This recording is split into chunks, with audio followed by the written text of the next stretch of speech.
எல்லாரும் எப்படி இருக்கீங்க? ரொம்ப நல்லா இருக்கீங்க நம்புறேன். ஒரு விஷயம் எனக்கு ஷேர் பண்ணணும்னு தோணுச்சு. என்ன தெரியுமா?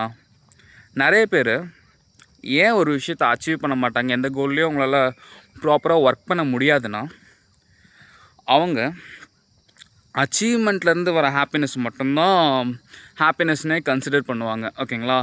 ஒரு விஷயத்தை அச்சீவ் பண்ணால் ஹாப்பியாக இருப்பாங்க. ஆனால் அவங்க அந்த கோலில் ஒர்க் பண்ணுறாங்க பார்த்தீங்களா, அந்த கோலில் ரொம்ப நாள் கஷ்டப்பட்டு ஒர்க் பண்ணுறது, அதுலேருந்து அந்த ஒர்க் பண்ணுற ப்ராசஸ்லேருந்தே வர ஹாப்பினஸ்னு கன்சிடரே பண்ண மாட்டாங்க. இப்படி இருக்கவங்களால மோஸ்ட்லினா எல்லாரையும் சொல்ல, மோஸ்ட்லி அச்சீவ் பண்ணுறது ரொம்ப கஷ்டமாக இருக்கும்.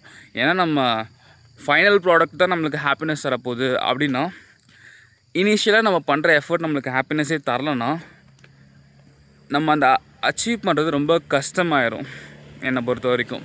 ஏன்னா யோசிச்சு பாருங்களேன், ஒருத்தவங்க இருக்காங்க, 2 பேர் இருக்காங்கன்னு வச்சுக்கலாம். ஒருத்தவங்க அவங்க கோலில் ஒர்க் பண்ணுறாங்க.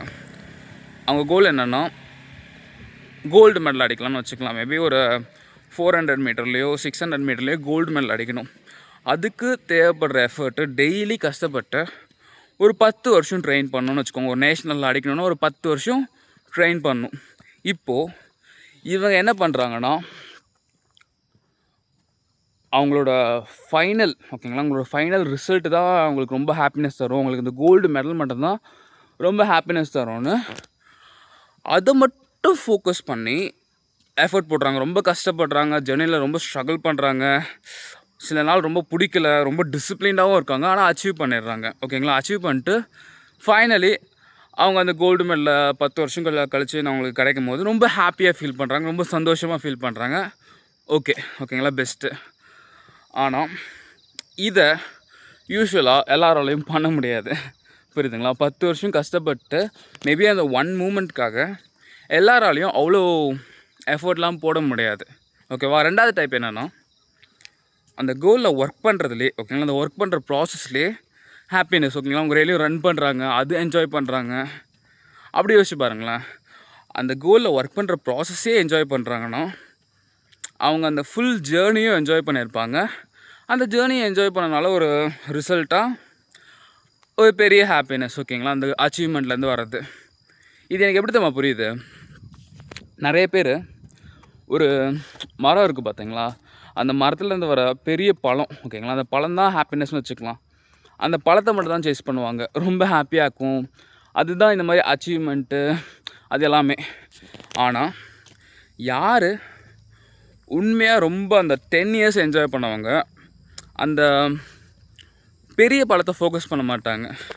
அதுக்கு பதிலாக ஒரு மரத்தை நட்டு வச்சு அது ஒரு கொஞ்சம் கொஞ்சமாக அது வளரும் பார்த்தீங்களா, சின்ன சின்ன பழம் தரும், அடிக்கடி தரும். அந்த ஜேர்னி, அதை தான் நான் இப்படி சொல்கிறேன். அந்த ஜேர்னி அந்த பெரிய மரத்தில் இருந்து அந்த 10 வருஷம் ஒரு பெரிய மரமாக இருக்கும். அந்த 10 இயர்ஸில் அவங்க ரொம்ப ஹாப்பியாக இருந்திருப்பாங்க. அந்த மரம் நிறைய பழம் கொடுத்துருக்கும், நிறைய ஹாப்பி மூமெண்ட்ஸ் கொடுத்துருக்கும், அந்த மாதிரி இருக்கும். ஓகேங்களா? அதனால் அச்சீவ்மெண்ட் வெறும் ஒரு பெரிய பழம் மாதிரி. ஓகேங்களா? ஆனால் எஃபர்ட்டு, நம்ம கோலில் ஒர்க் பண்ணுற ப்ராசஸ் ஒரு மரம் மாதிரி. ஒரு 10 வருஷத்துக்கு சின்ன சின்ன மூமெண்ட்ஸ், ஹாப்பி மூமெண்ட்ஸ், பெரிய மூமெண்ட்ஸ், ஹாப்பியாக இருக்கிறது, அந்த மாதிரி கொஞ்சம் நிறைய, ஓகேங்களா, நிறைய விஷயத்தை நம்ம எக்ஸ்பீரியன்ஸ் பண்ணுவோம், லைஃப்பை என்ஜாய் பண்ணுவோம், அந்த மாதிரி இருக்கும். அதனால் என் ஒப்பீனியன் என்னென்னா, அந்த பழத்துக்கு ஆசைப்படாதீங்க, அந்த அச்சீவ்மெண்ட்டுக்கு ஆசைப்படாதீங்க. அந்த மரம் கொடுக்குற சந்தோஷத்துக்கு ஆசைப்பட்டு பாருங்களேன். காலையில் தோணுச்சு, அதான் சொல்கிறேன்.